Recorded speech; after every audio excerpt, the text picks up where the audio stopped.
ان ربی قریب مجیب، اس کو پورے احساس کے ساتھ، شوق کے ساتھ، محبت کے ساتھ کہیں، ان ربی قریب مجیب، پورے یقین کے ساتھ، تاکہ آپ کی دعاؤں کے اندر ایک اثر پیدا ہو جائے، دعائیں قبول ہو جائیں۔ دعا مانگنے کے آداب میں سے یہ ہے کہ انسان سب سے پہلے اللہ سبحانہ تعالیٰ کی حمد و ثنا بیان کرے۔ ابن مسعود رضی اللہ عنہ کہتے ہیں، جب کوئی آدمی اللہ سے سوال کرنے کا ارادہ کرے، یعنی دعا مانگنے کا ارادہ کرے، نیت کرے، تو پہلے وہ اللہ کی ایسی حمد و ثنا بیان کرے جو اس کے لائق ہے، پھر نبی صلی اللہ علیہ وسلم پر درود بھیجے، اس کے بعد دعا کرے۔ تو گویا پہلے اللہ تعالیٰ کی تعریف، پھر درود شریف، اور پھر اپنی حاجت اور اپنا سوال۔ بس اس طرح کرنے سے ممکن ہوگا کہ وہ کامیاب ہو جائے، یعنی اس کی دعا پوری ہو جائے۔ مسند احمد کی ایک روایت میں آتا ہے، رسول اللہ صلی اللہ علیہ وسلم نے ایک آدمی کو نماز میں دعا کرتے ہوئے سنا کہ اس نے نہ اللہ عز و جل کا ذکر کیا اور نہ ہی نبی صلی اللہ علیہ وسلم پر درود پڑھا، یعنی جو آخر میں ہم التحیات میں پڑھتے ہیں۔ تو رسول اللہ صلی اللہ علیہ وسلم نے فرمایا، اس نے جلد بازی سے کام لیا۔ پھر اسے بلایا اور اسے اور دوسروں سے فرمایا، جب تم میں سے کوئی شخص نماز پڑھے تو پہلے اپنے رب کی تعریف و ثنا کرے۔ تو ہم نماز شروع کرتے ہیں اللہ اکبر کہہ کر، تو سب سے پہلے ہاتھ باندھ کر کیا کرتے ہیں؟ سبحانک اللہم و بحمدک و تبارک اسمک و تعالی جدک، اللہ تعالیٰ کی تسبیح بیان کرتے ہیں، حمد کرتے ہیں، اللہ تعالیٰ کی بڑائی بیان کرتے ہیں۔ اس کے بعد سورۃ الفاتحہ پڑھتے ہیں تو وہاں بھی اللہ تعالیٰ کی سب سے پہلے حمد و ثنا کرتے ہیں، اللہ تعالیٰ کی صفات کا ذکر کرتے ہیں، پھر اس کے بعد دعا مانگتے ہیں۔ اسی طرح جب ہم نماز کا اختتام کر رہے ہوتے ہیں تو نماز کے اختتام پر بھی اللہ تعالیٰ کی تعریف کے بعد پھر ہم درود شریف پڑھتے ہیں، اور نماز کے بالکل آخری حصے میں پھر جتنی چاہیں دعائیں مانگیں، پھر دعائیں قبول بھی ہوتی ہیں۔ تو یہ نماز کے اینڈ پر، یعنی پہلے حمد و ثنا، اللہ کا ذکر، تسبیحات جیسے رکوع میں تسبیح، اور پھر رکوع سے اٹھتے ہوئے اللہ تعالیٰ کی تعریف، اور پھر مختلف ارکان ادا کرتے ہوئے بار بار اللہ اکبر کا کہنا، اور پھر اس کے بعد یہ کہ جب سارے کام پورے ہو جاتے ہیں تو پھر اللہ تعالیٰ سے مانگا جاتا ہے کہ اللہ تعالیٰ تو ہمیں عطا کر۔ تو جس نے پہلے اپنے رب کی تعریف کی، پھر نبی صلی اللہ علیہ وسلم پر درود پڑھا، اور پھر اس کے بعد دعا کی، تو اس کی دعا قبول ہوگی۔ جہاں تک اللہ سبحانہ تعالیٰ کی تعریف کا، حمد و ثنا کا تعلق ہے، تو اس میں ہم قرآن مجید کی طرف اگر رجوع کریں تو سب سے بہترین ثنا اور دعا اور اللہ تعالیٰ کی تعریف کا آغاز سورۃ الفاتحہ سے ہوتا ہے۔ الحمد للہ رب العالمین الرحمن الرحیم مالک یوم الدین ایاک نعبد و ایاک نستعین اہدنا الصراط المستقیم صراط الذین انعمت علیہم غیر المغضوب علیہم ولا الضالین۔ سورۃ الفاتحہ اللہ تعالیٰ کی حمد و ثنا پر مشتمل سورت ہے۔ رسول اللہ صلی اللہ علیہ وسلم نے فرمایا، اللہ تعالیٰ فرماتے ہیں، اور یہ حدیث قدسی ہے، کہ نماز یعنی سورۃ الفاتحہ میرے اور میرے بندے کے درمیان نصف نصف تقسیم کر دی گئی ہے، اور میرے بندے کے لیے وہ ہے جو وہ مانگے۔ جب بندہ الحمد للہ رب العالمین کہتا ہے تو اللہ تعالیٰ فرماتے ہیں، میرے بندے نے میری حمد بیان کی۔ تو گویا سورۃ الفاتحہ میں سب سے پہلے ہم کیا کرتے ہیں؟ قرآن مجید کے آغاز میں الحمد للہ کہتے ہیں، تعریف سے بات شروع کرتے ہیں۔ پھر فرمایا، اور جب وہ الرحمن الرحیم کہتا ہے تو اللہ تعالیٰ فرماتا ہے، میرے بندے نے میری ثنا کی، یعنی میری تعریف بیان کی۔ اور جب وہ مالک یوم الدین کہتا ہے تو اللہ تعالیٰ فرماتے ہیں، میرے بندے نے میری بزرگی بیان کی، یا فرماتا ہے کہ میرے بندے نے اپنے کام میرے سپرد کر دیے۔ اور جب وہ ایاک نعبد و ایاک نستعین کہتا ہے تو اللہ تعالیٰ فرماتا ہے، یہ میرے اور میرے بندے کے درمیان ہے، اور میرے بندے کے لیے وہ ہے جو اس نے مانگا ہے، میرے بندے کے لیے وہ ہے جو اس نے مانگا ہے۔ تو گویا قرآن مجید کی پہلی سورت میں ہی ہمیں مانگنے کا ادب سکھا دیا گیا کہ مانگنے کے لیے سب سے پہلے اللہ تعالیٰ کی حمد و ثنا کرو، اللہ تعالیٰ کی تعریف بیان کرو، اور پھر ایاک نعبد، یہ دعائے عبادت ہے، و ایاک نستعین دعائے مسئلہ ہے، جس میں ہم اللہ تعالیٰ سے مدد چاہتے ہیں زندگی کے تمام کاموں میں۔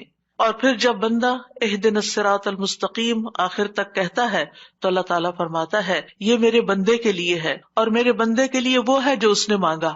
اور یہاں ایک اور بات قابل غور ہے کہ مانگنے کی چیزوں میں سب سے پہلی چیز ہدایت ہے، رہنمائی ہے، دین کے معاملات میں بھی، دنیا کے معاملات میں بھی۔ ہم ہر قدم پر اللہ تعالیٰ کی رہنمائی کے محتاج ہیں.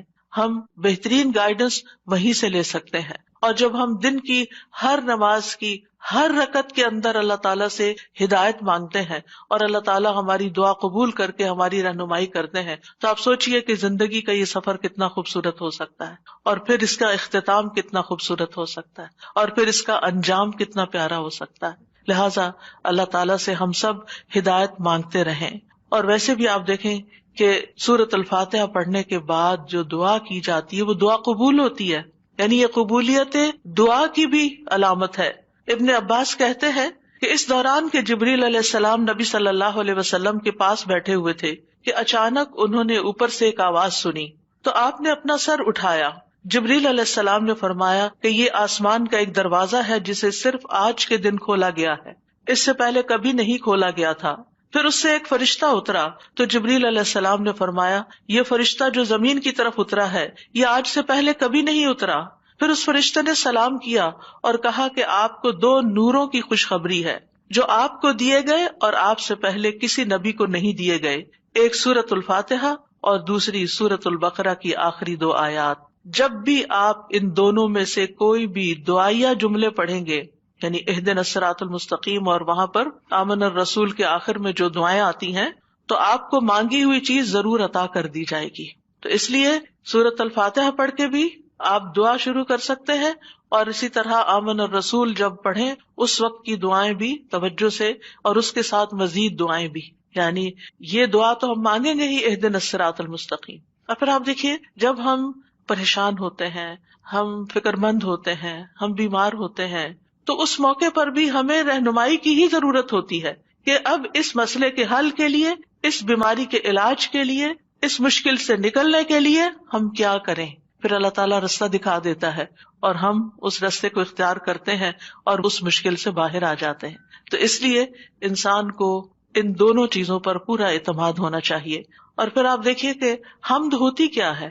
حمد اصل میں اللہ تعالیٰ کی تعریف کے لیے لفظ استعمال ہو رہا ہے یہاں پر، یعنی محبت اور تعظیم کے ساتھ اللہ تعالیٰ کا کامل وصف بیان کرنا، اللہ تعالیٰ کی تعریف بیان کرنا. کیونکہ اللہ تعالیٰ اپنی ذات، اپنی صفات، اپنے افعال، یہ 3 لفظ یاد رکھیے گا، اپنی ذات، اپنی صفات اور اپنے افعال یعنی کاموں میں کامل ہے، پرفیکٹ ہے. اس کے علاوہ کوئی اور ایسا نہیں کہ جس کے اندر کمال ہو. یہ کمال صرف اللہ تعالیٰ کے لیے ہے. اس لیے تعریف بھی اللہ ہی کی. فَلِلَّهِ الْحَمْدُ رَبِّ السَّمَاوَاتِ وَرَبِّ الْأَرْضِ رَبِّ الْعَالَمِينَ، کہ سب تعریف اللہ ہی کے لیے ہے جو آسمانوں کا رب ہے، زمین کا رب ہے اور سارے جہان والوں کا رب ہے. کیونکہ اسی نے سب کو پیدا کیا، زمین و آسمان اور جو کچھ ان کے بیچ میں ہے. اور پھر یہ کہ ہر نعمت جو ہمیں ملی اسی کی طرف سے، سب چیزوں کو پیدا کرنے والا خالق وہ، ہمارا بھی خالق وہ، اور پھر اس کے بعد ہمارا مالک بھی وہ، ہمارا رازق بھی وہ. جو کچھ بھی ہمارے پاس ہے، وَمَا بِكُم مِّن نِّعْمَةٍ فَمِنَ اللَّهِ، اسی کی طرف سے ہے. اس لیے سب تعریف بھی اسی کی. جب سب کچھ دیا اس نے تو پھر شکر بھی اسی کا ادا کرنا چاہیے. اور پھر آپ دیکھیے کہ ہدایت کا سبب جو کتاب اللہ ہے وہ بھی اللہ نے ہمیں دی، لہٰذا اس پر بھی اللہ تعالیٰ کی تعریف. تو اللہ تعالیٰ نہ صرف یہ کہ دنیا میں بلکہ آخرت میں بھی تعریف کا حقدار ہے. الحمد للہ الذی لہ ما فی السماوات وما فی الارض وَلَهُ الْحَمْدُ فِي الْآخِرَةِ وَهُوَ الْحَكِيمُ الْخَبِيرُ. سب تعریف اللہ کے لیے ہے کہ جو کچھ آسمانوں میں ہے اور جو کچھ زمین میں ہے سب اسی کا ہے، اور آخرت میں بھی سب تعریف اسی کے لیے ہے. وہی کمال حکمت والا، ہر چیز کی خوب خبر رکھنے والا ہے. اور پھر اللہ تعالیٰ کی صفات کا جو ذکر ہے کہ کیوں نہ اس کی تعریف کی جائے، کیونکہ وہ تو مہربان ہے، رحمان اور رحیم ہے. اور اللہ تعالیٰ کی 100 رحمتیں ہیں جن میں سے صرف ایک اس دنیا کے لیے، باقی 99 آخرت کے لیے. اس لیے تعریف دنیا میں بھی اللہ کی اور آخرت میں بھی. اور پھر مالک یوم الدین بھی وہی ہے کہ جس دن ہمارے اعمال کا فیصلہ ہوگا، اس لیے تعریف اسی کی کہ اس نے یہ فیصلہ اپنے ہاتھ میں رکھا ہے. اور پھر ہم اسی کی عبادت کرتے ہیں. جس رب کی اتنی صفات ہوں پھر اس کی عبادت کیوں نہ کی جائے، اور اسی سے ہم مدد چاہتے ہیں اور سب سے پہلے ہدایت چاہتے ہیں، اور پھر انعام یافتہ لوگوں میں شامل ہونا چاہتے ہیں. ان لوگوں میں نہیں جن پر رب ناراض ہے، اور ان میں بھی نہیں کہ جو بھٹکے ہوئے لوگ ہیں. تو سورۃ الفاتحہ میں جہاں دعا کا ادب بیان ہو رہا ہے وہاں اللہ تعالیٰ کی صفات کا بھی ذکر ہے، کیونکہ فَلِلَّهِ الْأَسْمَاءُ الْحُسْنَى فَادْعُوهُ بِهَا، سب اچھے اچھے نام اللہ کے ہیں، لہٰذا ان ناموں کے ساتھ اس کو پکارو، یعنی اس کی صفات بیان کر کے، اس کی تعریف کر کے اس کو پکارو۔ نبی صلی اللہ علیہ وسلم جب صبح کے وقت اٹھتے تھے اور تہجد کی نماز شروع کرتے تھے تو اس وقت ہاتھ باندھ کر دعا پڑھتے تھے، یعنی اذا قام من اللیل یتہجد قال، اس وقت کیا پڑھتے؟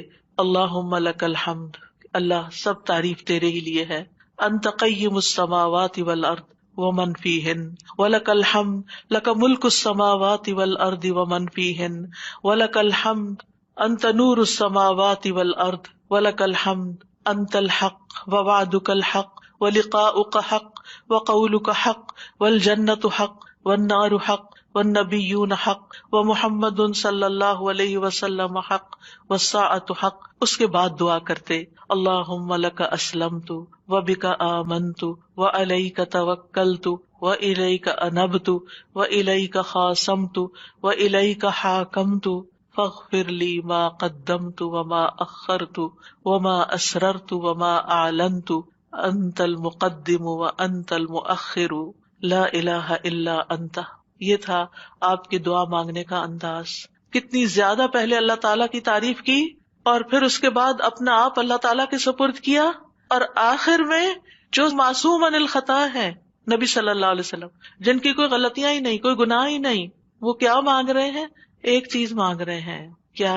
فاغفر لی ما قدمت وما اخرت وما اسررت وما اعلنت، اللہ تو مجھے بخش دے، میرے اگلے پچھلے پوشیدہ اور ظاہری گناہوں کو معاف کر دے، تو ہی پہلے تھا اور تو ہی آخر میں ہوگا، تیرے سوا کوئی معبود نہیں۔ نبی صلی اللہ علیہ وسلم کے تہجد کے وقت کی اس دعا سے ہمارے لیے سیکھنے کی کیا بات ہے کہ دعا کا ایک بڑا حصہ کس پر مبنی ہونا چاہیے؟ اللہ تعالیٰ کی تعریف پر مبنی ہونا چاہیے۔ لیکن ہم نے کبھی یہ دعا کا سلیقہ سیکھا ہی نہیں، اللہ تعالیٰ کی یہ تعریف کبھی اس طرح کی ہی نہیں۔ ہمیں صرف اپنا آپ ہی یاد رہتا ہے، صرف اپنے مسائل یاد رہتے ہیں، صرف اپنی پریشانیوں کا ذکر رہتا ہے، اللہ تعالیٰ کی حمد و ثنا ہم بھولے رہتے ہیں۔ اور پھر یہ کہ اللہ سبحانہ و تعالیٰ کی حمد و ثنا کا حق ادا نہیں ہو سکتا جتنی بھی ہم کریں، اس لیے جو اللہ کے پیارے بندے ہوتے ہیں وہ اللہ تعالیٰ کی حمد و ثنا میں زیادہ وقت لگاتے ہیں۔ تو آج سے جو سیکھنے کی بات ہے، جو ٹیک ہوم میسج ہے، وہ یہ کہ ہم اگر چاہتے ہیں کہ اللہ تعالیٰ ہماری مشکلات آسان کرے، ہمیں بخش دے دنیا میں بھی اور آخرت میں بھی، تو پھر اللہ کی تعریف بیان، اللہ کی توحید بیان کریں، اللہ تعالیٰ کی حمد بیان کریں، اللہ تعالیٰ کی تکبیر بیان کریں، اللہ تعالیٰ کی تسبیح بیان کریں۔ اور پھر ہم دیکھتے ہیں کہ قیامت کے دن اللہ تعالیٰ نبی صلی اللہ علیہ وسلم کو سفارش کرنے سے پہلے اپنی حمد سکھائیں گے۔ یعنی ایک تو دنیا کے دعائیں ہیں نا جو دنیا میں ہم مانگتے ہیں، اور آخرت میں اس بات کی دعا کہ اللہ تعالیٰ آپ حساب کتاب قائم کر دیں، یہ بھی ایک دعا ہوگی نا، یہ سفارش ایک دعا ہے۔ لیکن اس سفارش سے پہلے کیا ہوگا؟ یعنی قیامت کے دن جب لوگ پریشان ہوں گے، انبیاء کے پاس جائیں گے تو انبیاء ان کو آگے بھیجتے جائیں گے، حتیٰ کہ لوگ محمد صلی اللہ علیہ وسلم کے پاس آئیں گے۔ تو حدیث میں آتا ہے کہ وہ کہیں گے تم سب محمد صلی اللہ علیہ وسلم کے پاس جاؤ، اللہ نے ان کے اگلے پچھلے سب گناہ معاف فرما دیے ہیں، تو وہ سب میرے پاس آئیں گے، تو میں سب کو لے کر اللہ کی بارگاہ میں حاضر ہونے کی اجازت چاہوں گا۔ اجازت ملنے پر سجدے میں گر پڑوں گا۔ عاجزی دیکھیے، ہمبلنس دیکھیے، اور جب تک اللہ چاہے گا میں سجدے میں ہی رہوں گا، یعنی جتنا اللہ پسند کرے گا اتنی دیر میں جھکا ہی رہوں گا۔ ہمارے سجدے کیسے ہوتے؟ ٹھونگے مار رہے ہوتے، اوپر نیچے، بس تھوڑی سی ایکسرسائز۔ حکم ہوگا اے محمد اپنا سر سجدے سے اٹھاؤ، مانگو دیے جاؤ گے، کہو سنا جائے گا، اور سفارش کرو تمہاری سفارش قبول کی جائے گی۔ میں اپنا سر اٹھاؤں گا اور اللہ کی وہ حمد کروں گا جو مجھے اس کی طرف سے سکھائی جائے گی، یعنی اس دن سکھائی جائے گی، اور وہ حمد وہیں ملے گی اور ان الفاظ سے حمد کریں گے۔ یعنی وہ حمد آج ہمیں نہیں پتا، آپ کو بھی نہیں پتا، اس وقت آپ کو سکھائی جائے گی، یعنی وہ ایسی حمد ہوگی جو اس سے پہلے کبھی نہیں ہوگی۔ اور پھر اللہ تعالیٰ کی حمد کے بعد آپ دعا کریں گے اور پھر حساب کتاب شروع ہو جائے گا۔ کیسا ہے وہ دن جس سے ہم غافل رہتے ہیں، جس کو ہم بھولے رہتے ہیں۔ اگر اس دن کی فکر لگ جائے تو دنیا کی ساری پریشانیاں ختم ہو جائیں، سارے دکھ دور ہو جائیں، سارے مسئلے ہی ختم ہو جائیں، کوئی مسئلہ ہی نہ رہے۔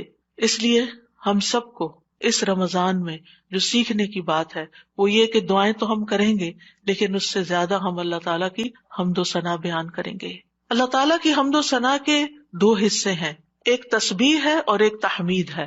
اللہ سبحانہ و تعالیٰ نے اپنی تسبیح اور تحمید دونوں کا حکم دیا ہے۔ سورۃ الحجر میں آتا ہے فسبح بحمد ربک، یعنی حمد کے ساتھ اور کیا کرو؟ تسبیح کرو، وکم من الساجدین، اور سجدہ کرنے والوں میں سے ہو جائیں۔ سورۃ النصر میں آتا ہے فسبح بحمد ربک واستغفرہ انہ کان توابا، آپ اپنے رب کی حمد کے ساتھ اس کی تسبیح کیجیے اور اس سے بخشش طلب کیجیے، یقیناً وہ بڑا توبہ قبول کرنے والا ہے۔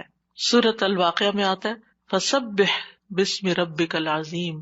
سورۃ الاعلی میں آتا ہے سبح اسم ربک الاعلی، یعنی باقاعدہ تسبیح کا حکم دیا گیا ہے۔ ایک اور جگہ آتا ہے وسبح بحمد ربک بالعشی والابکار، صبح و شام اپنے رب کی حمد کے ساتھ تسبیح کیجیے۔ اللہ تعالیٰ اہل ایمان کو بھی حکم دیتے ہیں، مجھے اور آپ کو بھی حکم دیتے ہیں، یا ایھا الذین آمنوا اذکروا اللہ ذکرا کثیرا وسبحوہ بکرۃ واصیلا، اے ایمان والو اللہ کو بکثرت یاد کرو اور صبح و شام اس کی تسبیح کیا کرو۔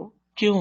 اس لیے کہ اللہ سبحانہ وتعالیٰ نے خود اپنی تسبیح بیان کی ہے، سبحان الذی اسری بعبدہ لیلا من المسجد الحرام الی المسجد الاقصی۔ فرشتے اس کی تسبیح بیان کرتے ہیں، یسبحون بحمد ربہم، انبیاء اس کی تسبیح بیان کرتے ہیں، رسول اللہ صلی اللہ علیہ وسلم اللہ تعالیٰ کی تسبیح بیان کرتے تھے، کائنات کی ہر چیز اللہ کی تسبیح بیان کر رہی۔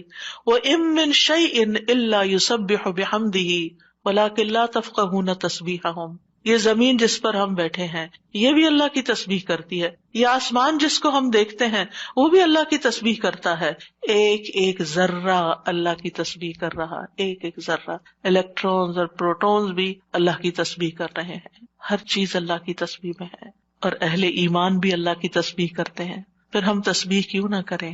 کیا چیز ہمیں روکے ہوئے ہے؟ کس وجہ سے ہم تسبیح میں کوتاہی کرتے ہیں؟ ایک اور جگہ پر آتا ہے تسبح لہ السماوات السبع والارض ومن فیہن، ساتوں آسمان اور زمین اس کی تسبیح کرتے ہیں اور جو بھی ان میں ہے، پرندے بھی اللہ کی تسبیح بیان کرتے ہیں، بجلی کی کڑک بھی اللہ کی تسبیح بیان کرتی ہے، داؤد علیہ السلام کے ساتھ پہاڑ اور پرندے بھی تسبیح کیا کرتے تھے، فرشتے بھی تسبیح کرتے ہیں، اور حاملین عرش اللہ سبحانہ تعالیٰ کی ہر وقت تسبیح و تحمید میں لگے رہتے ہیں۔ الذین یحملون العرش ومن حولہ یسبحون بحمد ربہم، کیا زبردست کام ہے ان کا، جن کو سب سے اعلیٰ ترین ڈیوٹی دی گئی ہے کہ وہ عرش الہی کو اٹھا کے رکھے۔ وہ فرشتے جو عرش اٹھائے ہوئے ہیں اور جو اس کے ارد گرد ہیں، سب اپنے رب کی حمد کے ساتھ اس کی تسبیح بیان کرتے ہیں۔ قیامت کے دن بھی وہ ایسا ہی کریں گے۔ وَتَرَى الْمَلَائِكَةَ حَافِّينَ مِنْ حَوْلِ الْعَرْشِ يُسَبِّحُونَ بِحَمْدِ رَبِّهِمْ، اس دن آپ دیکھیں گے کہ فرشتے عرش کے گرد حلقہ باندھے اپنے رب کی تعریف کے ساتھ تسبیح کر رہے ہیں، اور عبادت کے آغاز میں بھی اور اختتام پر بھی، دن کے آغاز پر بھی اور دن کے اختتام پر بھی ہمیں تسبیح کا حکم ہے۔ تمام مخلوقات کے رزق کی کنجی ہے تسبیح، اللہ تعالیٰ کے محبوب ترین کلمات ہیں، سبحان اللہ والحمد للہ ولا الہ الا اللہ واللہ اکبر۔ اللہ سبحانہ وتعالیٰ کو ہم سے زیادہ کوئی چیز محبوب نہیں۔ رسول اللہ صلی اللہ علیہ وسلم نے فرمایا ہم سے بڑھ کر کوئی چیز اللہ تعالیٰ کو زیادہ محبوب نہیں، لہذا تسبیح اور حمد دونوں ہی ہونی چاہیے۔ تسبیح سے تقدیر بھی بدل جاتی ہے۔ یونس علیہ السلام کو کس بنا پر اتنی بڑی مشکل سے نجات ملی؟ فلولا ان کان من المسبحین للبث فی بطنہ الی یوم یبعثون، اگر یہ بات نہ ہوتی کہ وہ تسبیح کرنے والوں میں سے تھا تو یقیناً وہ اس کے پیٹ میں، یعنی مچھلی کے پیٹ میں اس دن تک رہتا جس میں لوگ اٹھائے جائیں گے، یعنی اگر وہ تسبیح نہ کرتے تو اس مشکل سے نجات نہ ملتی۔ تو بہت سی مشکلات سے نجات کا ذریعہ ہے تسبیح کرنا۔ اور وہ اپنی تسبیح میں کیا پڑھتے تھے؟ لا الہ الا انت سبحانک انی کنت من الظالمین۔ یہ تسبیح دل کی گھٹن اور سینے کی تنگی کا علاج بھی ہے۔ جب حالات مشکل ہو جائیں، دل غم سے بھر جائیں، سینے کے اندر گھٹن محسوس ہونے لگے، کوئی چیز اچھی نہ لگے تو تسبیح شروع کر دیں، لوگوں کی باتیں آپ کو پریشان کریں تو تسبیح شروع کر دیں۔ وَلَقَدْ نَعْلَمُ أَنَّكَ يَضِيقُ صَدْرُكَ بِمَا يَقُولُونَ فَسَبِّحْ بِحَمْدِ رَبِّكَ وَكُن مِّنَ السَّاجِدِينَ وَاعْبُدْ رَبَّكَ حَتَّى يَأْتِيَكَ الْيَقِينُ۔ ہم جانتے ہیں کہ بے شک آپ کا سینہ اس سے تنگ ہوتا ہے جو باتیں وہ کرتے ہیں، اور ایسا ہوتا ہے، ہم سب کے ساتھ بھی ہوتا ہے کہ خاص طور پر ہمارے دین کے رستے پر آنے کی وجہ سے جب لوگ باتیں کرتے تو ہمیں پریشانی لاحق ہوتی، لوگوں کی باتیں ہرٹ کرتی ہیں. تو اس کا علاج کیا ہے؟ اس کا علاج اپنے آپ کو ڈیفینڈ کرنا نہیں ہے، اپنی صفائیاں بیان کرنا نہیں ہے، جواباً اٹیک کرنا نہیں ہے. بد اخلاقی کے جواب میں بد اخلاقی کوئی نیکی نہیں ہوتی، اس کے جواب میں اپنے رب کی طرف رجوع کرنا ہے، اس کی تسبیح کرنی. اللہ تو پاک ہے، میں تو گناہگار ہوں، مجھ پہ اگر لوگ باتیں کرتے بھی ہیں تو میرا قصور ہو سکتا ہے، لیکن ساری پاکی تو تیرے ہی لیے ہے، ساری تعریف تو تیرے ہی لیے ہے. اور پھر سجدوں کی کثرت. پھر اسی طرح اگر انسان کے اندر بخل کے جذبات ہو، کچھ خرچ کرنے کو دل نہ چاہتا ہو، خوف آتا ہو، رات کا خوف ہو، دشمن کا خوف ہو، ڈر لگے، تو ایسی صورت میں بھی انسان کو تسبیح پڑھنی چاہیے. سبحان اللہ والحمد للہ ولا الہ الا اللہ واللہ اکبر. اور ویسے بھی ایک دفعہ سبحان اللہ اور الحمد للہ کہنے سے زمین و آسمان بھر جاتا ہے، اتنا بڑا اجر و ثواب ہے اس کا، یعنی معمولی چیز نہیں ہے. رسول اللہ صلی اللہ علیہ وسلم نے فرمایا، اور سبحان اللہ اور الحمد للہ کہنے سے زمین و آسمان کی درمیانی فضا بھر جاتی ہے. گناہ جتنے بھی ہوں تسبیح اور تحمید کہنے سے معاف ہو جاتے ہیں. عرش الہی کے گرد بھی ان کلمات کی بھنبھناہٹ ہوتی ہے، یعنی وہاں بھی تسبیح پڑھی جاتی ہے. تسبیح پڑھنے والوں کے چہروں پر رونق آ جاتی ہے، حمد سے خیر و برکات نصیب ہوتی ہیں. امام ابن قیم کہتے ہیں، جو ہمیشہ تسبیح کرتا ہے اس کے چہرے کے خطوط چمک اٹھتے ہیں، یعنی اس کا چہرہ روشن ہو جاتا ہے. اور جو ہمیشہ حمد پڑھتا ہے اس کے اوپر مسلسل خیرات و برکات اترتی رہتی ہیں. تو دونوں چیزیں مل جائیں تو چہرے کی رونق بھی ملے گی اور اس کے ساتھ ساتھ اللہ تعالیٰ کی طرف سے رحمتیں بھی آئیں گی. اور فرمایا، جو ہمیشہ استغفار کرتا رہتا ہے اس کے لیے بند دروازے کھل جاتے ہیں. جن چیزوں میں رکاوٹ آئی ہوئی ہوتی، ہم اکثر شکایت کرتے رہتے ہیں اس چیز میں بندش ہے، اس میں بندش ہے. ان ساری بندشوں کا علاج تسبیح و تحمید میں ہے، لیکن ہم بھولے رہتے ہیں. ہم صرف پریشان رہتے ہیں اور پریشان ہو کر ذکر کرنا بھی بھول جاتے ہیں. اور یہ تو دنیا کے فائدے ہیں نا، لیکن قیامت کے دن میزان میں یہ کلمات بہت بھاری ہوں گے. آپ صلی اللہ علیہ وسلم نے ایک موقع پر اپنے ہاتھ سے 5 کا اشارہ کیا کہ یہ میزان میں بہت بھاری ہوں گے. کس قدر بھاری ہوں گے؟ اور پھر فرمایا، سبحان اللہ والحمد للہ ولا الہ الا اللہ واللہ اکبر. اور 5ویں چیز، مسلمان کا فوت ہونے والا نیک بیٹا، اس کا باپ ثواب کی امید کے ساتھ اس پر صبر کرے. تو یہ 5ویں چیز ہے. یعنی اگر کسی والد یا والدہ یا والدین دونوں کا جوان بیٹا فوت ہو جائے اور وہ نیک بھی ہو، جس سے یہ توقع ہو کہ ہمارے مرنے کے بعد وہ ہمارے لیے دعائیں کرے گا، لیکن انسان اللہ کی خاطر صبر کر لیتا ہے، تو یہ صبر میزان میں بہت زیادہ وزنی ہو جائے گا. اور قیامت کے دن سب سے زیادہ بہترین بندے وہ ہوں گے جو دنیا میں سب سے زیادہ حمد کرنے والے ہوں گے. اللہ کی تسبیح اور تحمید کے مسنون کلمات بھی ہیں جو نبی صلی اللہ علیہ وسلم نے خود سکھائے. آپ صرف اتنا بھی پڑھ سکتے ہیں، سبحان اللہ سبحان اللہ سبحان اللہ. آپ نے دیکھا ہوگا کچھ لوگوں کی گفتگو کا تکیہ کلام ہوتا ہے سبحان اللہ، اور دوسری بات میں وہ سبحان اللہ کہہ رہے ہوتے ہیں. اور خاص طور پر سبحان اللہ سورج طلوع ہونے اور غروب ہونے سے پہلے 100 بار پڑھا جائے تو یہ 100 اونٹوں سے زیادہ بہتر ہے. پھر اسی طرح سبحان اللہ کا مطلب کیا ہے کہ اللہ تعالیٰ پاک ہے. کس چیز سے؟ ہر نقص سے اور ہر عیب سے، ہر شبیہ سے، ہر مثیل سے. نہ کوئی اس جیسا ہے، نہ کوئی اس کی مثال ہے، یعنی ہر ایک میں نقص ہے، صرف اللہ ہی کامل ہے. تو اس کے کمال کی وجہ سے، یعنی وہ کامل ذات ہے، اس کے اندر کسی قسم کی کوئی کمی نہیں، کوئی عیب نہیں، کوئی خرابی نہیں، کوئی نقص نہیں. تو ہم جب کہتے ہیں سبحان اللہ تو اللہ تعالیٰ کو ہر طرح کے نقص سے پاک قرار دیتے ہیں، اور اس کے کمال میں بھی کوئی نقص نہیں، یعنی اللہ سبحانہ وتعالیٰ میں کوئی عیب نہیں، اور پھر یہ کہ وہ کامل ہے اور اس کے کمال میں کوئی کمی نہیں، کچھ بھی کمی نہیں. یہ بھی تسبیح کا معنی ہوتا ہے. اور پھر یہ کہ اللہ سبحانہ وتعالیٰ ہر کمی سے، کوتاہی سے، اور ان سارے جھوٹے خیالات اور گمانوں سے جو لوگ اس کے بارے میں رکھتے ہیں، ان سب سے پاک ہے. اور اللہ سبحانہ وتعالیٰ کی طرف ہم کوئی شر بھی منسوب نہیں کرتے. اللہ تعالیٰ ہر طرح کے شر سے بھی پاک ہے. تو یہ اللہ تعالیٰ کی بڑائی کا ایک کلمہ ہے. ایک شخص نے حضرت علی رضی اللہ عنہ سے پوچھا کہ سبحان اللہ کیا ہے؟ انہوں نے کہا یہ اللہ کی بڑائی کی تعظیم ہے. سبحان اللہ کلمہ توحید بھی ہے، ایمان کا رکن بھی ہے. ابن قیم کہتے ہیں تسبیح اللہ سبحانہ تعالیٰ کی ثنا اور تعریف ہے. یہ تعظیم، پاکیزگی اور تنزیہ پر مشتمل ہے. فرشتے مسلسل اس کی تسبیح کرتے ہیں، رکتے ہی نہیں. تمام کائنات، حیوانات، جمادات، نباتات، ریت کے ذرات، پانی کے قطرے، ہوائیں، بجلیاں، ہر چیز اس کی تسبیح کر رہی ہے. اور یہ تسبیح دنیا کی زندگی ختم ہونے سے ختم نہیں ہو جائے گی. جب قیامت آئے گی تو ہر چیز ٹوٹ پھوٹ جائے گی نا، یہ کائنات اس طرح نہیں رہے گی جیسے ہے، لیکن تسبیح ختم نہیں ہوگی، وہ پھر بھی جاری رہے گی. اور مومن جب جنت میں پہنچیں گے تو ان کا ذکر کیا ہوگا؟ تسبیح ہی ہوگی، اللہ تعالیٰ کی حمد و ثنا ہی ہوگی. تو نماز بھی اللہ کے لیے ہوتی ہے، دعا بھی اللہ تعالیٰ سے کی جاتی ہے، اسی طرح تسبیح بھی صرف اللہ کی ہوتی ہے. آپ کسی انسان کی تسبیح نہیں کر سکتے. وہ کہتے ہیں نا تم کس کی تسبیح پڑھ رہے ہو، کسی کی بھی نہیں پڑھنی چاہیے، کیونکہ کوئی پاک ہے ہی نہیں، ہم سب خطا کار ہیں، ہم سب سے غلطیاں ہوتی ہیں. تو اس لیے یہ بھی صرف اور صرف خالصتاً اللہ کے لیے. اور کلمہ سبحان جو ہے یہ اللہ کے سوا کسی کے لیے نہیں بولا جا سکتا. یہ نام بھی نہیں رکھنا چاہیے بچوں کا، اگر کوئی بھول کے رکھ چکا ہے تو اس کو تھوڑا سا آلٹر کر لے، سبحان رکھ لیں، ٹھیک ہے. سبحان نام نہیں رکھتے، یہ نام میں نے سنا تھا کہیں کسی نے رکھا ہوا تھا. تو سبحان جو ہے یہ یعنی ہر عیب سے پاک یہ کیسے ہو سکتا ہے، کوئی صرف اللہ تعالیٰ ہی کی صفت ہے. تو اس لیے اللہ تعالیٰ ہی پاک ہے اور اس کے سوا کسی کی پاکی بیان نہیں کی جا سکتی کہ وہ بالکل پاک انسان ہے، پیور ہے. نہیں، سب کے اندر کوئی نہ کوئی کمی بیشی ہوتی ہے. تسبیح کے دوسرے مسنون الفاظ ہیں سبحان اللہ و بحمدہ. اس میں سبحان اللہ کے ساتھ حمد کا بھی ذکر کر دیا گیا. رسول اللہ صلی اللہ علیہ وسلم سے پوچھا گیا کون سا کلام افضل ہے؟ آپ نے فرمایا جو اللہ نے اپنے فرشتوں اور بندوں کے لیے چنا ہے، یعنی سبحان اللہ و بحمدہ.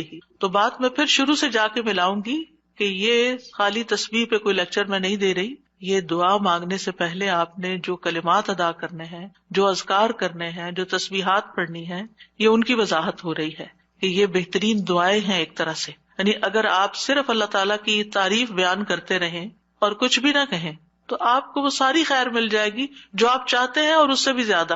دعا مانگنے میں ہم عام طور پر صرف ایک چیز کو دعا سمجھتے ہیں اور وہ یہ ہے کہ اللہ سے کسی چیز کا سوال کرنا. وہ صرف 1% ہے. اللہ تعالیٰ سے دعا کے مختلف طریقے ہیں اور اسی میں سے ایک اس کی حمد و ثنا بیان کرنا، بلکہ کچھ مانگنے سے پہلے تو لازمی طور پر اس کی حمد و ثنا کرنا. تو سبحان اللہ کہنا جو ہے یہ توحید کی انتہا ہے کہ اللہ تعالیٰ کو ان عیوب سے پاک قرار دینا جو اس کے شان کے لائق نہیں. اور پھر یہ کہ کوئی بھی چیز جو اللہ تعالیٰ کی عظمت کے خلاف ہے، کوئی بات، کوئی کام، کوئی اشارہ، کوئی چیز، ان سب کو بھی نگیٹ کرنا. اب اس میں آپ دیکھیں کہ ہم ایک طرف سبحان اللہ کہتے ہیں کہ اللہ تعالیٰ ہر عیب سے پاک ہے، دوسری طرف کہتے ہیں وہ بحمدہ اور اس کی تعریف بیان کرتا ہوں. یعنی ایک میں ہم نگیٹ کرتے ہیں ہر برائی کو، اس سے ہر عیب کو، اور دوسرے میں ہم اس کی صفات بیان کرتے ہیں، اس کی تعریف کرتے ہیں. تو تعریف مکمل ہی تب ہوتی ہے جب آپ تسبیح بھی کریں اور حمد بھی کریں. تو سبحان اللہ کو الحمدللہ کے ساتھ ملا کر پڑھنے کی فضیلت زیادہ ہے. یعنی ویسے تو آپ صرف سبحان اللہ سبحان اللہ سبحان اللہ بھی کہہ سکتے ہیں، لیکن یہ آدھی بات ہے. لیکن جب آپ کہتے ہیں سبحان اللہ و بحمدہ، ابن تیمیہ کہتے ہیں کہ تسبیح تحمید کا ساتھی ہے، یہ ساتھ ہی آنی چاہیے، یعنی تعریف بھی ساتھ ہونی چاہیے. تیسرا ورژن ہے سبحان اللہ و بحمدہ سبحان اللہ العظیم. پاک ہے اللہ اپنی حمد کے ساتھ، پاک ہے اللہ جو بہت عظمت والا ہے. رسول اللہ صلی اللہ علیہ وسلم نے فرمایا 2 کلمے ایسے ہیں جو زبان پر ہلکے ہیں، میزان میں بہت بھاری ہیں اور رحمان کو بہت محبوب ہیں، اور وہ ہیں سبحان اللہ و بحمدہ سبحان اللہ العظیم. اور اس میں بھی ہم دیکھتے ہیں کہ اللہ تعالیٰ کی پاکی بھی بیان ہو رہی ہے، تعریف بھی ہو رہی ہے، اور اس کی عظمت کا بھی بیان ہے. یہاں ایک اور چیز کا اضافہ ہو گیا، یعنی وہ اتنا عظیم ہے کہ ہماری عقل اس تک پہنچ ہی نہیں سکتی، ہم اس کی عظمت کا احاطہ ہی نہیں کر سکتے. ابن جریر کہتے ہیں العظیم سے مراد وہ ہستی ہے جس کی مخلوق تعظیم بجا لاتی ہے، اس سے ہیبت رکھتی ہے، اس سے ڈرتی ہے. ہم یہ کیوں کہتے ہیں سبحان اللہ العظیم؟ اللہ تعالیٰ کے تو بہت سے نام ہیں، بہت سی صفات ہیں. یہ اصل میں ہم اپنی کم مائگی کا اعتراف کر رہے ہوتے ہیں کہ اللہ آپ اتنے بڑے ہیں کہ ہم تو آپ کی تعریف کا حق ہی ادا نہیں کر سکتے. اور یہ ایک حقیقت ہے، ہم حق ادا نہیں کر سکتے، ہم اللہ تعالیٰ کی عظمت کو پا ہی نہیں سکتے. وہ ہمارے گمان سے کہیں بڑا ہے، یعنی جتنا بڑا آپ اس کو خیال کریں وہ اس سے بھی آگے. وہ اپنی ذات میں بھی عظیم ہے اور اپنی صفات میں بھی عظیم ہے.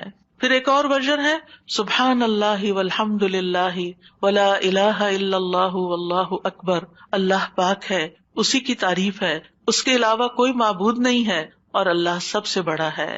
نبی صلی اللہ علیہ وسلم نے فرمایا جب تم سبحان اللہ کہو گے تو اللہ تعالیٰ کہے گا تم نے سچ کہا، جب تم الحمدللہ کہو گے تو اللہ تعالیٰ فرمائے گا تم نے سچ کہا، جب تم لا الہ الا اللہ کہو گے تو اللہ تعالیٰ فرمائے گا تم نے سچ کہا، جب تم اللہ اکبر کہو گے تو اللہ تعالیٰ فرمائے گا تم نے سچ کہا.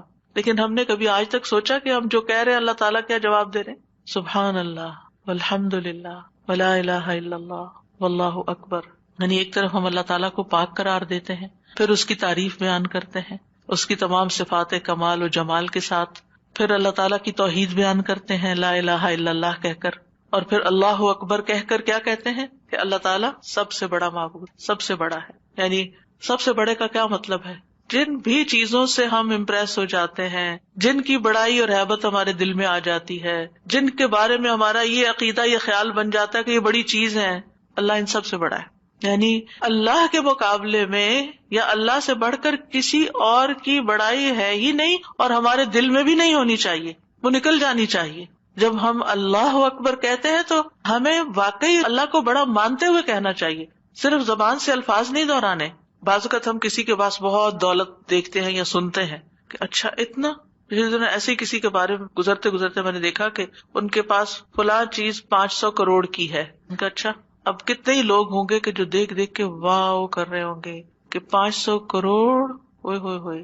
یہ انسان کی کمزوری ہے. اپنے جیسے انسانوں کے پاس اگر کوئی چیز دیکھتا ہے، اگر آپ کہیں کہ فلاں کے پاس ایک گھر بھرا ہوا سونے کا ہے، تو اچھا، ہم دوسروں کے مال و دولت سے امپریس ہو جاتے ہیں. پھر اسی طرح ہم کسی کے علم، کسی کی ڈگریاں، اس کے پاس 4 PhD ہے، اچھا ہم متاثر ہو جاتے ہیں. فلاں اتنا بڑا، فلاں یونیورسٹی کا پروفیسر ہے، فلاں سائنٹسٹ ہے، فلاں شاعر ہے، فلاں ڈاکٹر ہے. کسی بھی مجلس میں بیٹھ کے آپ لوگوں کی گفتگو کو دیکھیں کہ لوگوں کی بڑائی سے ان کے دل کتنے بھرے ہوئے ہوتے ہیں اور ان کی باتوں کو کتنے غور سے سنتے ہیں. پھر کیا ہم واقعی اللہ تعالیٰ کو بھی ایسی اہمیت دیتے ہیں اور اسی عظمت کے احساس کے ساتھ ہم اللہ تعالیٰ کی تعریف کر رہے ہوتے ہیں یا صرف الفاظ دہرا رہے ہوتے ہیں؟ تو اللہ سبحانہ وتعالیٰ سب عقل رکھنے والوں سے بڑی عقل رکھتا ہے، سب حکمت والوں سے بڑا حکیم ہے، سب رزق رکھنے والوں سے بڑا رازق ہے، غنی ہے، القدیر ہے، العزیز ہے، الرحیم ہے. پھر ایک اور ورژن ہے تسبیح کا، سبحان اللہ و بحمدہ استغفر اللہ و اتوب الیہ. میرے خیال ہے ایک ہمارا کارڈ بھی ہے تسبیحات کا، اویلیبل ہے الحمدللہ. تو آپ یہ کارڈ ضرور لے لیجئے اور اس کارڈ سے کم از کم یہ سارے ورژنز آپ کو انشاءاللہ مل جائیں گے کہ مختلف الفاظ میں ہم اللہ تعالیٰ کی تسبیح کرتے رہیں جو ہمیں رسول اللہ صلی اللہ علیہ وسلم نے سکھائے ہیں. ہمیں وہ پتہ ہونے چاہیے. اگر ہمیں یاد نہیں، ہمیں سیکوینس نہیں معلوم، سیکوینس تو ہم نے خود ہی بنایا ہے، یعنی ہم پھر مس کر جاتے ہیں نا جب کوئی چیز رینڈملی پڑھ رہے ہوتے ہیں ادھر ادھر سے. لیکن جب ایک چیز آپ کے سامنے ہوگی تو اس کو بھی اس طرح نہیں پڑھنا کہ بس ایک پنسورے کی طرح بس آپ اس کو ایک وظیفے کی کتاب بنا لیں. اس کو بھی ٹھہر ٹھہر کے پڑھنا ہے، محسوس کر کر کے پڑھنا ہے کہ اللہ واقعی بڑا ہے. تو 5واں جو ورژن ہے وہ ہے سبحان اللہ و بحمدہ استغفر اللہ و اتوب الیہ. میں اللہ کی پاکیزگی بیان کرتا ہوں اس کی حمد کے ساتھ، میں اللہ سے بخشش کا طلبگار ہوں اور اسی کی طرف رجوع کرتا ہوں. حضرت عائشہ کہتی ہیں کہ رسول اللہ صلی اللہ علیہ وسلم کثرت سے یہ فرمایا کرتے تھے، سبحان اللہ و بحمدہ استغفر اللہ و اتوب الیہ. حضرت عائشہ کہتی ہے میں نے پوچھا اے اللہ کے رسول، میں آپ کو دیکھتی ہوں آپ بکثرت یہ پڑھتے رہتے ہیں. تو آپ نے فرمایا میرے رب نے مجھے خبر دی ہے کہ میں جلد ہی اپنی امت میں ایک نشانی دیکھوں گا اور جب میں اس کو دیکھ لوں تو بکثرت کہوں. یعنی اللہ تعالیٰ کی طرف سے مجھے حکم ملا ہے، وہ نشانی میں دیکھ چکا ہوں. اذا جاء نصر اللہ والفتح ورأیت الناس يدخلون فی دین اللہ افواجا فسبح بحمد ربک واستغفر. اب یہاں ایک اور چیز کا اضافہ ہو، تسبیح بھی، حمد بھی، اور پھر استغفار بھی. اور اسی پر وہ آیت بھی ہے فاستغفروہ ثم توبوا الیہ ان ربی قریب مجیب. تو اللہ تعالیٰ کی حمد و ثنا کے ساتھ ہمیں استغفار بھی کرنا چاہیے، ساری مشکلات انشاءاللہ آسان ہو جائیں گی. 6 تسبیح، سبحان اللہ و بحمدہ عدد خلقہ ورضا نفسہ وزنۃ عرشہ ومداد کلماتہ. پاکیزگی ہے اللہ کی اس کی تعریفوں کے ساتھ، اس قدر جتنی کہ اس کی مخلوق ہے، اتنی کہ وہ اس سے راضی ہو جائے اور اس کے عرش کے وزن کے برابر، اور اس قدر جتنی کہ اس کے کلمات کی روشنائی ہے. رسول اللہ صلی اللہ علیہ وسلم حضرت جبیریہ کے پاس سے نکلتے ہیں صبح کی نماز ادا کرنے کے لیے. وہ اپنی جائے نماز پر بیٹھی ہوئی تھی، پھر دن چڑھے واپس انہی کے پاس تشریف لاتے ہیں، وہ وہیں بیٹھی ہوئی تھی. آپ نے فرمایا جس وقت میں تمہارے پاس سے گیا ہوں تم اسی طرح بیٹھی ہو. انہوں نے عرض کیا جی ہاں. نبی صلی اللہ علیہ وسلم نے فرمایا میں نے تمہارے بعد ایسے 4 کلمات 3 بار کہے ہیں کہ اگر تمہارے آج کے کہے ہوئے کلمات کو ان کے ساتھ وزن کیا جائے تو ان کلمات کا وزن زیادہ ہوگا، اور وہ ہیں سبحان اللہ و بحمدہ عدد خلقہ ورضا نفسہ وزنۃ عرشہ ومداد کلماتہ. اللہ سبحانہ و تعالیٰ کی حمد و ثنا، سبحان اللہ و بحمدہ، تسبیح حمد کے ساتھ کتنی دفعہ؟ عدد خلقہ، اس کی مخلوقات کی تعداد کے برابر، یعنی جتنی بھی اللہ کی مخلوقات ہیں آپ جانتے ہیں کتنی؟ گن سکتے ہیں؟ گن ہی نہیں سکتے. اگر ہم صرف اپنی انگلی کا ایک پور لگائیں مٹی کے اوپر اور اس کے ساتھ جتنے ذرات آئے ہم وہ بھی نہیں گن سکتے، ہم وہ بھی نہیں گن سکتے.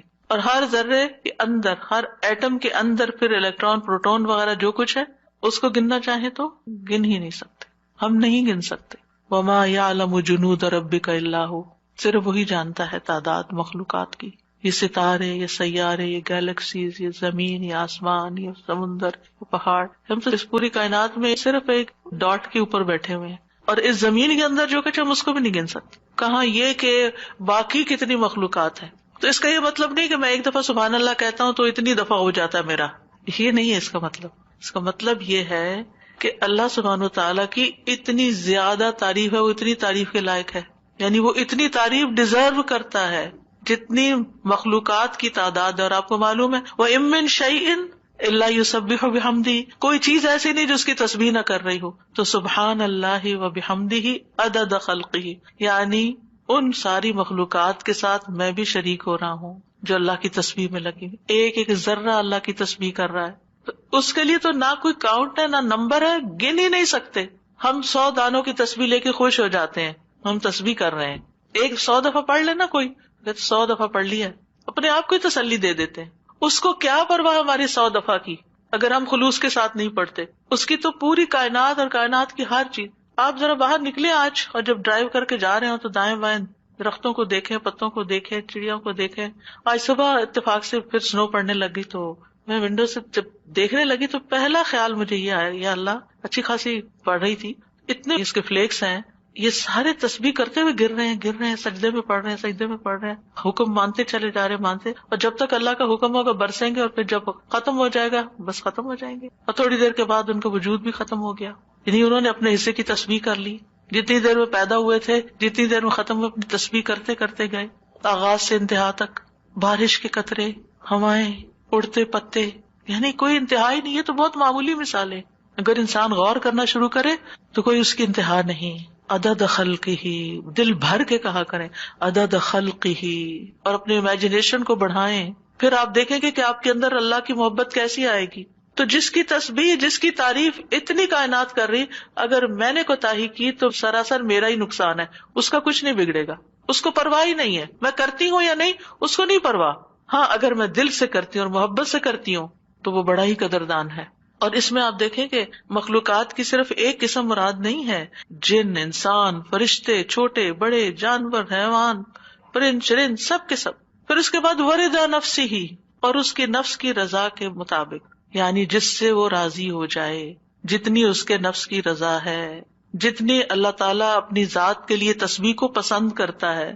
یعنی میرے پاس تو الفاظ ہی نہیں، کیونکہ اللہ کی رضا کیا ہے؟ ورضوان اللہ اکبر، سب سے بڑی چیز ہے اللہ کی رضا.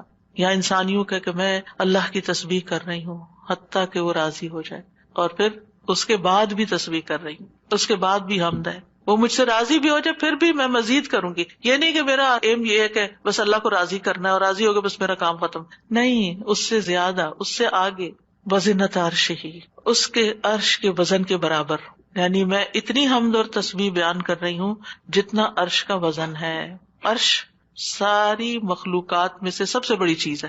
وَهُوَ رَبُّ الْعَرْشِ الْعَظِيمِ. ابو ذر کہتے ہیں نبی صلی اللہ علیہ وسلم نے فرمایا، اے ابو ذر، کرسی کے مقابلے میں 7 آسمان اس طرح ہیں جیسے بیابان زمین میں کوئی چھلا پڑا ہوا ہو. پھر کرسی کے مقابلے میں عرش کا حجم اتنا ہے جیسے اس چھلے کے مقابلے میں بیابان کا وجود ہے. سبحان اللہ. اگر کرسی جو وسع کرسی السماوات والارض ہے، اس کی حیثیت اتنی ہے عرش کے سامنے جیسے زمین و آسمان کی کرسی کے سامنے، تو پھر عرش کتنا بڑا ہوگا. اور آپ کو معلوم ہے کہ اس کی مقدار کو اللہ کے سوا کوئی نہیں جانتا. تمام مخلوقات سے اونچا ہے وہ، یعنی مخلوقات کے بعد جو ہے وہ آسمان ہے، اور آسمان کے بعد جنت کے 100 درجے ہیں، اور ہر درجے کا درمیانی فاصلہ جو ہے وہ اتنا ہی ہے جیسے زمین اور آسمان کے بیچ کا فاصلہ. اور جنت الفردوس کی چھت کے اوپر عرش ہے. اسی لیے حضرت آسیہ نے کہا تھا رب ابنی لی عندک بیتا فی الجنہ، کہ قرب ہی قرب ہو، کیونکہ اس قرب میں لذت ہے، اس کو قریب محسوس کرنے میں اصل مزہ ہے. اور حقیقت یہ ہے کہ اس دنیا میں سب سے زیادہ خوبصورت احساس، سب سے زیادہ لذت والی چیز رب کی معرفت ہے. یہ سب سے بڑی حقیقت ہے، سب سے بڑا ٹروتھ ہے. جو اپنے رب کو پا لیتا ہے اور اپنے رب کے قرب کو محسوس کر لیتا ہے، پھر اس کے سامنے دنیا کی ہر نعمت چھوٹی ہو جاتی ہے، ہر مسئلہ چھوٹا ہو جاتا ہے، کیونکہ اس نے پا لیا ہے جس کو پانا چاہیے تھا، جس کے لیے وہ بھیجا گیا تھا دنیا میں، اس نے اس کو پا لیا. تو بہرحال اللہ تعالیٰ کے عرش کے وزن کے برابر اس کی حمد و ثنا. ومداد کلماتی ہی، کلمات سے مراد اللہ کا وہ کلام ہے جس کے ساتھ اللہ نے اپنے رسولوں کے ساتھ کلام کیا، جو کتابوں کی شکل میں اتارا، جو اس کے لوح محفوظ میں ہے. یہ کلام، اس کی وسعت کیا ہے؟ قرآن مجید میں آتا ہے قل لو کان البحر مدادا لکلمات ربہ لنفد البحر قبل ان تنفد کلمات ربہ ولو جئنا بمثلہ مددا. کہہ دیجئے اگر سمندر میرے رب کی باتوں کے لیے سیاہی بن جائے تو یقیناً سمندر ختم ہو جائے گا اس سے پہلے کہ میرے رب کی باتیں ختم ہوں، اگرچہ ہم اس کے برابر اور سیاہی لے آئے. دوسری جگہ پر آتا ہے 7 ابحر، 7 سمندر بھی مزید آ جائیں تو خشک ہو جائیں گے لکھ لکھ کر، لیکن رب کے کلمات ختم نہیں ہوں گے. اس کے برابر اللہ کی تعریف. اور یہاں پر ایک طرح سے بطور مبالغہ سب چیزوں کی مثال دی گئی ہے، ورنہ اللہ کی تعریف تو اس سے بھی زیادہ، اس کا تو کوئی شمار ہی نہیں کر سکتا. پھر ہم اپنی ساری زندگی میں کتنی تسبیح کر رہے ہیں، کیا کر لیا ہم نے؟ کچھ بہت بڑا مارکا مال ہے. پھر کس بات کا غرور، کس بات کا تکبر کہ ہم کیا چیز ہیں، ہم کتنے نیک ہیں، یہ تو خیال آنا بھی نہیں چاہیے. حاملین عرش، جو فرشتے عرش اٹھائے ہوئے ہیں، وہ اللہ تعالیٰ کی تسبیح بیان کرتے ہیں اور کہتے ہیں ما عبدنا کا حق کا عبادتک، ہم نے آپ کی عبادت کا حق ہی ادا نہیں کیا. وہ اللہ کی عظمت کو جانتے ہیں نا، اس لیے کہتے ہیں کہ ہم نے عبادت کا حق ادا نہیں کیا. ہم اللہ تعالیٰ کی عظمت کو نہیں جانتے، ہم اللہ کی معرفت نہیں رکھتے، لہٰذا ہم بڑی تسلی میں کہ ہم نے تو عبادت کر لی، ہم تو ساری نیکیاں کر لیں، یہ بھی کر لیے، یہ بھی کر لیے، یہ بھی خانے پورے کر لیے. اور 7ویں تسبیح اللہ اکبر کبیرہ والحمد للہ کثیرا وسبحان اللہ بکرۃ واصیلا. بہت ہی خوبصورت کلمات ہیں. اللہ سب سے بڑا ہے، بہت بڑا، اور تمام تعریف اللہ کے لیے ہے بہت زیادہ، اور تسبیح اللہ ہی کے لیے ہے صبح اور شام. ابن عمر کہتے ہیں ہم رسول اللہ صلی اللہ علیہ وسلم کے ساتھ نماز پڑھ رہے تھے کہ لوگوں میں سے ایک آدمی نے کہا اللہ اکبر کبیرہ والحمد للہ کثیرا وسبحان اللہ بکرۃ واصیلا. تو رسول اللہ صلی اللہ علیہ وسلم نے فرمایا یہ اس طرح کے کلمات کہنے والا کون ہے؟ تو لوگوں کی جماعت میں سے ایک آدمی نے عرض کیا اللہ کے رسول میں ہوں. آپ نے فرمایا کہ مجھے تعجب ہوا کہ اس کے لیے آسمان کے دروازے کھول دیے گئے، یعنی ان کلمات کے لیے جس محبت اور شوق سے اس نے پڑھے. ابن عمر کہتے ہیں میں نے ان کلمات کو پھر کبھی بھی نہیں چھوڑا. افسوس کہ ہمیں زندگی میں بڑی دیر سے پتہ چلا ہے، اور جو ہم نے دعائیں رٹی ہوئی ہیں نا ان کو ہم آٹو پہ لگا کے شروع کر دیتے ہیں اور بھول جاتے ہیں کہ ہم بھی اللہ اکبر کہہ کے سب سے پہلے ہاتھ باندھ کر اللہ کی تکبیر بیان کریں. لیکن انشاءاللہ اگر کوشش جاری رہی تو عادت بھی ہو جائے گی. وہ کہتے ہیں جب سے میں نے رسول اللہ صلی اللہ علیہ وسلم سے یہ بات سنی کہ اس کے لیے آسمان کے دروازے کھول دیے گئے، میں نے اس کو چھوڑا ہی نہیں، اور ہم نے کبھی اس کو پڑھا ہی نہیں. علم ہونے اور نہ ہونے میں بہت بڑا فرق ہے. ہم 2-4 باتیں جان لیتے ہیں تو ہم سمجھتے ہیں ہم نے سب کچھ سیکھ لیا، اور کیا سیکھنا ہے، اس کی ضرورت محسوس نہیں کرتے. بہرحال اس میں اللہ تعالیٰ کی بہت زیادہ بڑائی کا اظہار ہے، اس کی تعظیم ہے، اس کی بہت زیادہ تعریف ہے، اور اس کی تسبیح ہے صبح و شام. پھر 8ویں تسبیح سبحانک اللہم وبحمدک وتبارک اسمک وتعالی جدک ولا الہ غیرک. اے اللہ تو پاک ہے اپنی تعریف کے ساتھ، تیرا نام بڑی برکت والا ہے، تیری بزرگی بلند و برتر ہے، تیرے علاوہ کوئی الہ نہیں. رسول اللہ صلی اللہ علیہ وسلم نے فرمایا بے شک اللہ کو سب سے زیادہ محبوب کلام یہ ہے کہ بندہ یوں کہے سبحانک اللہم وبحمدک وتبارک اسمک وتعالی جدک ولا الہ غیرک. اور اس میں اللہ تعالیٰ کے نام کی خیر و برکت کا ذکر بھی ہے. تبارک اسمک. 9ویں تسبیح سبحان اللہ لا شریک لہ لہ الملک ولہ الحمد وہو علی کل شیء قدیر لا حول ولا قوۃ الا باللہ سبحان اللہ وبحمدہ. ابو ذر کہتے ہیں آپ صلی اللہ علیہ وسلم نے فرمایا اللہ کے نزدیک محبوب ترین کلام یہ ہے. 10ویں تعریف اللہم لک الحمد کلہ وإلیک یرجع الامر کلہ، اے اللہ تیری ہی لیے سب تعریف ہے اور تیری ہی طرف سب کام لوٹتے ہیں۔ ایک اعرابی نے کہا کہ مجھے کوئی دعا سکھا دے جس سے مجھے فائدہ پہنچے، تو آپ نے اس کو یہ دعا سکھا دی، اللہم لک الحمد کلہ، ساری ہی تعریف تیرے لیے، وإلیک یرجع الامر کلہ، سارے معاملات تیرے ہی حضور پیش ہوتے ہیں، یعنی تعریف کا حقدار بھی تو ہی ہے، اور اس کے بعد یہ کہ ہمارے اعمال ہوں یا کام ہوں یا جو بھی معاملات ہوں سب کے سب تیرے ہی پاس جا رہے ہیں۔ اور پھر اللہم ربنا لک الحمد ملء السماوات وملء الارض وملء ما شئت من شیء بعد، اے اللہ، اے ہمارے رب، تیرے ہی لیے ہر قسم کی تعریف ہے جس سے کہ آسمان بھر جائیں، زمین بھر جائے، اور ہر وہ چیز بھر جائے جسے تو چاہے کہ وہ بھر جائے۔ رسول اللہ صلی اللہ علیہ وسلم یہ دعا مانگا کرتے تھے، اور یہ دعا جو ہے اس میں اللہ تعالیٰ کی حمد ہے جس کو کوئی شمار نہیں کر سکتا۔ اور پھر سبحان اللہ عدد ما خلق، آپ سب بھی پڑھیے میرے پیچھے، سبحان اللہ عدد ما خلق، سبحان اللہ ملء ما خلق، سبحان اللہ عدد ما فی الارض والسماء، سبحان اللہ ملء ما فی السماء والارض، سبحان اللہ ملء ما خلق، سبحان اللہ عدد ما احصا کتابہ، وسبحان اللہ ملء کل شیء۔ میں اللہ کی پاکیزگی بیان کرتا ہوں ان چیزوں کی گنتی کے برابر جو زمین و آسمان میں ہیں، میں اللہ کی اتنی پاکیزگی بیان کرتا ہوں جس سے وہ چیزیں بھر جائیں جو آسمان و زمین میں ہیں۔ کیا کہا؟ اتنی پاکیزگی بیان کرتا ہوں کہ جس سے ہر وہ چیز بھر جائے جو آسمان اور زمین میں ہے۔ اتنی بھر بھر کے میں تعریف کر رہا ہوں اللہ کی۔ میں اللہ کی پاکیزگی بیان کرتا ہوں جس سے اس کی مخلوقات بھر جائیں۔ میں اللہ کی پاکیزگی بیان کرتا ہوں ان چیزوں کی گنتی کے برابر جن کو اس نے اپنی کتاب میں شمار کیا، یعنی لوح محفوظ میں۔ اور میں اللہ کی اتنی پاکیزگی بیان کرتا ہوں جس سے ہر چیز بھر جائے۔ اور یہ خوبصورت ترین دعا ہے اللہ تعالیٰ کی تعریف کی۔ 12ویں تعریف ہے یا بدیع السماوات یا حی یا قیوم انی اسألک، اے آسمانوں کو پیدا کرنے والے، اے زندہ اور قائم رہنے والے، بے شک میں تجھ سے سوال کرتا ہوں۔ اب سوال پہ آ رہے ہیں کہ میں تجھی سے مانگتا ہوں، یعنی جس نے ہر چیز کو پیدا کیا، آسمان اور زمین کو نئے سرے سے پیدا کیا، وہ کچھ بھی کر سکتا ہے، اس کے لیے کوئی چیز بھی مشکل نہیں۔ اور پھر اس میں اللہ تعالیٰ کے اور ناموں کا بھی واسطہ ہے، الحی، القیوم کا بھی۔ 13ویں تعریف، اللہم انی اسألک انی اشہد انک انت اللہ لا الہ الا انت الاحد الصمد الذی لم یلد ولم یولد ولم یکن لہ کفوا احد۔ اے اللہ، بے شک میں تجھ سے سوال کرتا ہوں، بے شک میں گواہی دیتا ہوں کہ یقیناً تو ہی اللہ ہے، تیرے سوا کوئی الہ نہیں، تو ایک ہے، بے نیاز ہے، ایسی ذات ہے جس نے کسی کو جنم نہیں دیا اور نہ ہی تو جنم دیا گیا ہے، اور نہ ہی اس کا کوئی ہمسر ہے، اور نہ ہی وہ جنم دیا گیا اور نہ ہی اس کا کوئی ہمسر ہے۔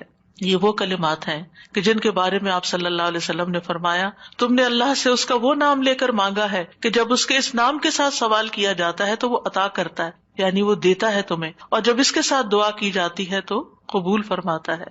اور پھر 14ویں تعریف، اللہم انی اسألک بأن لک الحمد لا الہ الا انت وحدک لا شریک لک المنان بدیع السماوات والارض ذی الجلال والاکرام۔ اے اللہ، میں تجھ سے مانگتا ہوں، یعنی پہلے تعریف کر لی ساری، پھر آخر میں سوال کر لیا، اللہ تجھ سے مانگتا ہوں اس وسیلے سے کہ ساری ہم تیرے لیے ہے، تیرے سوا کوئی اور معبود نہیں، تو اکیلا ہے، تیرا کوئی شریک نہیں، اے بہت زیادہ احسان کرنے والے اور آسمانوں اور زمین کو پیدا کرنے والے، جلال اور اکرام والے۔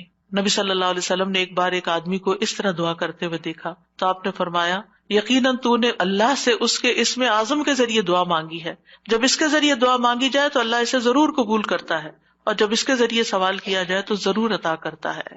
تو دعا کرنے سے پہلے حمد و ثنا کرنی چاہیے۔ پہلی دفعہ احساس ہوا استاذہ کہ ایسے ہی ہم دل میں اللہ تعالیٰ سے باتیں کرتے ہیں نا، تو ایسے ہی بس بے دھڑک ایک دعا کرنا شروع کی اور ایک دم I just stopped in my tracks. میں نے کہا سبحان اللہ، مجھے تسبیح سے ادب جیسے ایک لفظ یاد رہ گیا کہ ادب بھی نہیں ہے کہ کس طرح سے مانگنا ہے۔ ٹھیک ہے، الحمدللہ ایک ہماری ایک ہوتی ہے انفارمل کانورسیشن اللہ تعالیٰ سے، لیکن ادب اور پھر اس کے ساتھ جو ایک عاجزی اور ایک جو فارمل ایک پورا، اور اسپیشلی نماز کے اندر یہ چیز بہت زیادہ محسوس ہوئی کہ کیا پڑھ رہے ہیں اور کیسے پڑھ رہے ہیں، اس چیز کا کتنا خیال کرنے کی ضرورت ہے۔ تو بہت الحمدللہ فائدہ مند تھا۔ الحمدللہ۔ السلام علیکم سر، ہم یہ سوچتے کہ پھر گھوم کے بعد یہ تھے کہ ہم صرف اپنے بارے میں سوچتے نا کہ وی وانٹ دس، اور اللہ سبحانہ تعالیٰ کی تعریف جب کرنے کی بات ہوتی ہے تو پھر ہم یعنی اللہ سبحانہ تعالیٰ کی حمد و ثنا جو ہے وہ ایک طرح سے اللہ تعالیٰ کا شکر بھی ہے نا، ان ساری نعمتوں پر جو اس نے پہلے سے ہمیں دے رکھی ہیں، زندگی کی نعمت، آزادی کی نعمت، رزق کی نعمت، اولاد کی نعمت، بے شمار نعمتیں.